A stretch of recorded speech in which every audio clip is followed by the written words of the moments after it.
I was in El Salvador and I was a nurse. I was living the Civil War. The Civil War became in 1981. It was a civil war, but for me it was okay living in El Salvador because that was my culture, that was my people. I was okay. When the papers came that we have to fly to New York, let's say, it was a trouble for me because I didn't want to come to this country, but I couldn't do anything because otherwise the visa would get lost and everything that my mom has done until then is gonna be lost. When I came to New York, I realized the way American people live. A lot of waste, a lot of food waste in USA. Meanwhile, in my country, we were having a lot of trouble just to pass a day. It was hard for me. I was 18 years old. In my mind, I was experienced, but of course, not for a young lady. I become more and more stressed. Anxiety grew up in me until the point that I became depressed, very depressed. I couldn't go back to my country. I was a minor for USA government. My mom didn't want to give me her signature for me to go back. I couldn't follow my dream to be a nurse in USA because of the language barrier and all of that. I couldn't sleep. I couldn't do anything. And the depression grew up to a point that I wanted to commit suicide. I was in New York. I tried pills. I tried many things just to get rid of everything. So the last thing that I wanted to do was to throw myself in front of a train.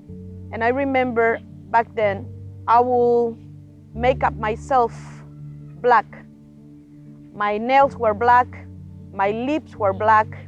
Everything was in a scary way for people not to become close to me. One of my best friends, she came with my dad from El Salvador. She's Christian, and she will pray for me. I remember that she said, where is a church around here? I need to go to church. She was new in New York, and I knew the place. I brought her one Sunday, and then she goes like, oh, stay with me. And I said, no, I don't go inside to a church. I'm allergic. I went back to work. Next Sunday, she does the same. Next Sunday, she does the same. Like the third or fourth Sunday, I go like, okay, I'll go with you. The pastor asked me if I wanted a prayer, and I said, no, thank you. He goes like, let me pray for you anyway. And I said, okay. I received your prayer, and I received it that day, but I didn't receive it from the bottom of my heart.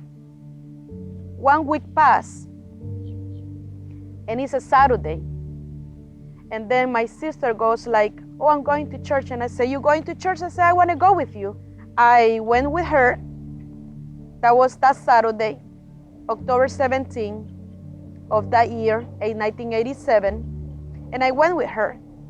And being a nurse in El Salvador, I remember one of the doctors in my class, he goes,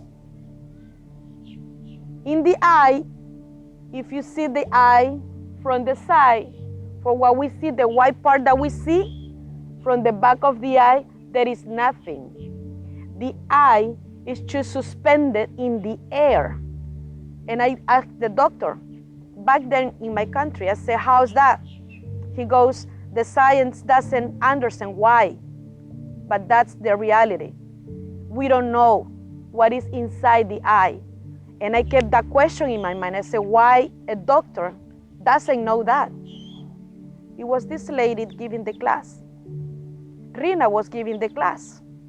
And she goes and she repeat a part of the Bible. And she said, God knows everything, and He made your eyes, and He made every single hair from your head. He knows what's going on inside your body. When she made it so clear in my mind, that I said, that's the person I've been looking for all my life, is this God that what she's talking about. So I stand up on that Saturday and I said, can I accept Jesus? That Jesus that you're talking about? I didn't know that God. I knew Jesus by name only, all my life. So that day, I accept Jesus Christ. From that moment on, I had Nedeida, who was my mentor, who was my sister, who was the person who took care of me. She took me under her wing. I started to read the Bible, try to live the more I can from the Bible, think about Jesus, and I started to change my life. It wasn't me. It was really hard. The Holy Ghost has to help me a lot. By November of that year, I was baptized with the Holy Ghost. That was tremendous change in my life. I started to speak in other tongues, and my life changed dramatically. That change in my life helped me to realize that I couldn't do it alone. Without Jesus, without God in my life, I couldn't do it alone. I have to go on, but with the help of the Bible, of Jesus, of the Holy Ghost, everything changed. It's a work of God in my life every single day.